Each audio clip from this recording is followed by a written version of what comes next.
Hello engineer सैलाव technical school में आपका एक बार फिर से स्वागत है, जहाँ पे हम डिस्कस करते हैं इलेक्ट्रिकल के बारे में।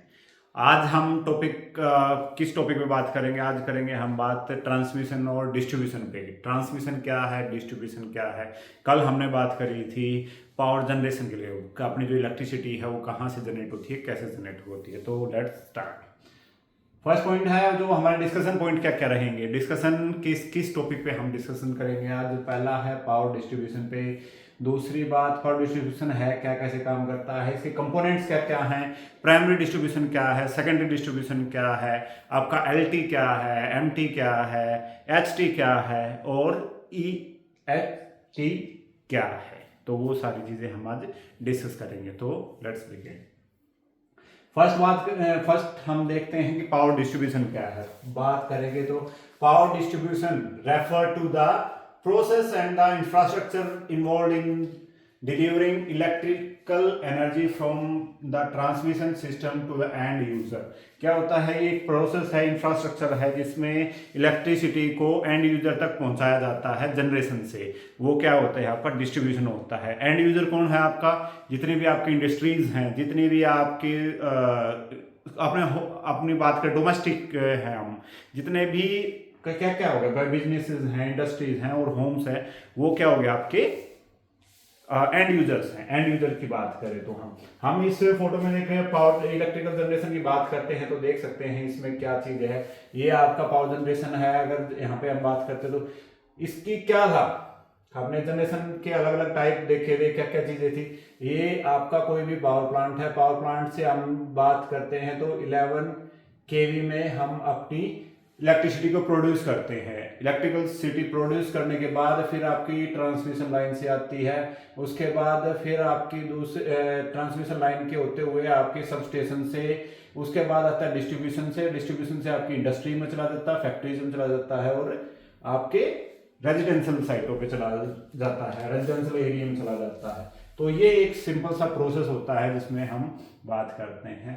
तो अब क्या होता है, कंपोनेंट की बात करी थी जो हमने डिस्कस किया था। कंपोनेंट क्या क्या है, कंपोनेंट की बात करें तो डिस्ट्रीब्यूशन नेटवर्क में क्या होता है, सब स्टेशन। सब स्टेशन क्या होता है, आपने सभी ने नाम सुना होगा। सब स्टेशन से हमारी पावर सप्लाई आ रही है, सब स्टेशन से हमारी पावर सप्लाई आ रही है। तो सब स्टेशन क्या है, सब स्टेशन में एक फैसिलिटी है that reduce high tension voltage to distribution voltage in manner of the flow of the electrical. क्या होता है, सब स्टेशन में क्या होता है, आपकी जो एचटी वोल्टेज आती है उसको लो वोल्टेज में कन्वर्ट कर दिया जाता है। क्योंकि जब आपकी पावर जनरेट होती है, जब वो आती है 400 केवी में आती है, मोस्टली जो हमारी इंडस्ट्री में जितने भी ट्रांसमिशन लाइन होती है, तो इतनी वोल्टेज को हम ऑब्जर्व नहीं कर सकते, यूज नहीं कर सकते। तो उस केस में उसको हमें रिड्यूस करना होता है, वो आपके क्या हो गए, सब स्टेशन हो गए। उसके बाद आ गए डिस्ट्रीब्यूशन लाइन। डिस्ट्रीब्यूशन लाइन क्या है, the network of the cable. Cable का जो नेटवर्क है वो दोनों टाइप से होता है, आइदर ओवरहेड और आपका अंडरग्राउंड जो भी रहेगा। उसके बाद carry electrical from substation to individual customer. जो इंडिविजुअल कस्टमर है उसके पास आपका पावर सप्लाई को पहुंचाना केबल्स का काम होता है। ये इसका सेकंड फैक्टर हो गया। थर्ड क्या है, ट्रांसफॉर्मर। ट्रांसफॉर्मर एक डिवाइस है जो वोल्टेज को स्टेप अप और step down in the sense कम या ज्यादा कर सकता है अपनी रिक्वायरमेंट के अकॉर्डिंग। तो ट्रांसफॉर्मर का भी एक अलग कॉन्सेप्ट है जो बहुत बड़ा, अपने अपने स्पेसिफिक चीजों के लिए बात कर सकते हैं। तो वो हम अपनी नेक्स्ट वीडियो में देखेंगे। लेकिन ये हमें समझना है ट्रांसफॉर्मर क्या करता है, भाई वोल्टेज को अप डाउन करता है हमारी रिक्वायरमेंट के अकॉर्डिंग। नेक्स्ट स्लाइड पे चलते हैं। तो पावर डिस्ट्रीब्यूशन कैसे होती है, पावर डिस्ट्रीब्यूशन की अगर हम बात करें तो कैसे होगी, ये हो गया आपका पावर स्टेशन जहां से पावर जनरेट हो रही है। ये आपका जनरेशन कहां से होगी, वो आपकी होगी 11 केवी में होगी, यहाँ से जनरेट होगी। 11 केवी से आपका स्टेप अप होके चली जाती है, वो हो जाती है 330 से 500 केवी। इसके बीच में अपना मोस्ट कॉमनली होती है कितनी, 400 केवी जो आपकी वोल्टेज फ्लो होती है। ये आ गया आपका प्राइमरी टेंशन आ गया। प्राइमरी टेंशन के बाद आ गया सेकेंडरी टेंशन। ये यहाँ से वोल्टेज को स्टेप डाउन कर दिया जाता है जिससे उसको 60 से 132 केवी में ट्रांसफर कर दिया जाता है ताकि हम उसको आगे यूज कर सके। फिर आ जाती है, वो बढ़ जाती है सेकेंडरी ट्रांसमिशन के बाद हो जाती है high voltage distribution. High voltage distribution में क्या होती है आपकी 11 और 33 केवी में कन्वर्ट हो जाती है। 11 केवी हमारी छोटी स्मॉल इंडस्ट्रीज में यूज होती है और 33 क्या होती है जो बड़ी इंडस्ट्रीज होती हैं उनमें यूज करते हैं हम। उसके बाद चीजें आती हैं कि आपका भाई 11 kVA से आपके होम अप्लायंसेस, सॉरी आपके घरों में जो सप्लाई आती है वो आ जाती है 240, या फिर बात करें 240 के साथ 440 जो हम अपनी छोटी फैक्ट्रीज में भी बात करते हैं। ये एक दूसरा एक और छोटा सा SLD बनाया हुआ है जिसमें हम आप देख सकते हैं क्या है इसमें। SLD जो हमने भाई पीछे बताया भी था आपको SLD क्या होता है। ये पावर स्टेशन है, जनरेशन हुआ RYB 3 स्टेशन हुए। ये आपका यहाँ से 40 kV ट्रांसफर हो रहा है। ये आपका ट्रांसफॉर्मर पे आया, ट्रांसफॉर्मर पे उसने कन्वर्ट कर दिया 132 में, 132 से फिर यहाँ पे आया, या फिर दोबारा ट्रांसफॉर्मर आ गया स्टेप डाउन, उसने 33 kV में किया। 33 क्या हुआ, हैवी इलेक्ट्रिसिटी, जो हैवी इंडस्ट्रीज वहां पे पहुंच गया। हैवी इंडस्ट्री के बाद क्या होता है, उसने 33 kV के बाद कहाँ पे होम अप्लायंस, जो इतने भी आपके घर है, जो साइटें हैं, रेजिडेंशियल साइटें हैं, वहां पे पहुंचा दिया। तो इस तरीके से डिस्ट्रीब्यूशन काम करता है।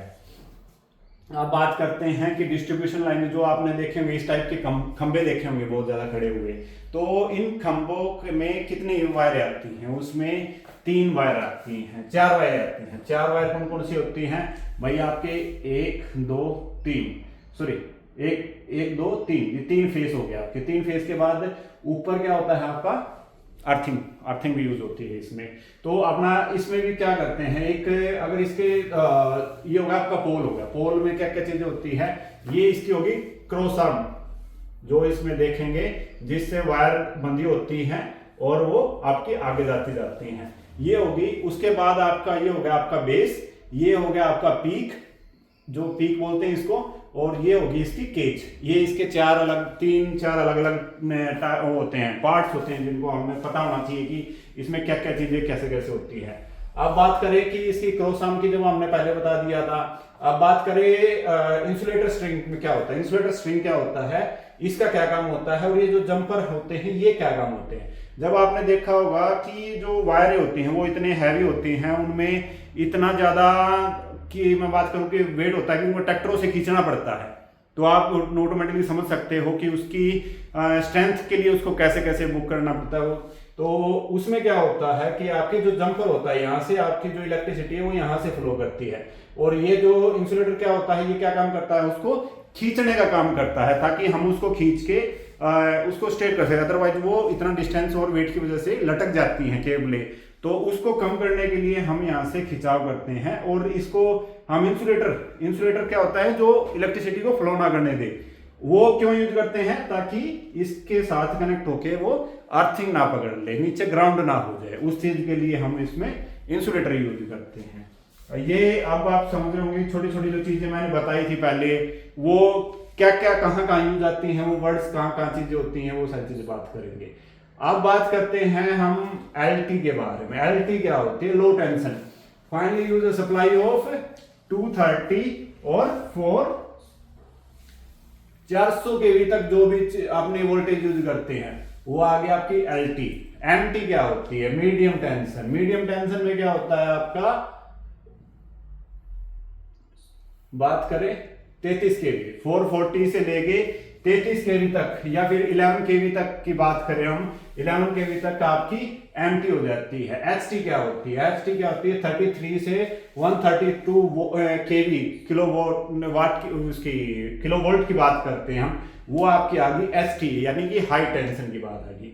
उसके बाद EMT क्या होगी आपकी, EMT होती है एक्स्ट्रा हाई टेंशन। और एक्स्ट्रा हाई टेंशन में क्या होता है 240, 440 और 600, ये वोल्टेज इतने हजार वोल्टेज उसमें से फ्लो करते हैं, उसको क्या देते हैं हम EHMT। तो अब ना जो मेनली हम बात करते हैं सिर्फ HT और LT, सॉरी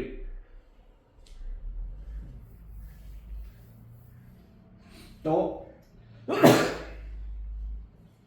उसमें हम बात किससे करते हैं कि पहली तो क्या चीज होती है LT और HT।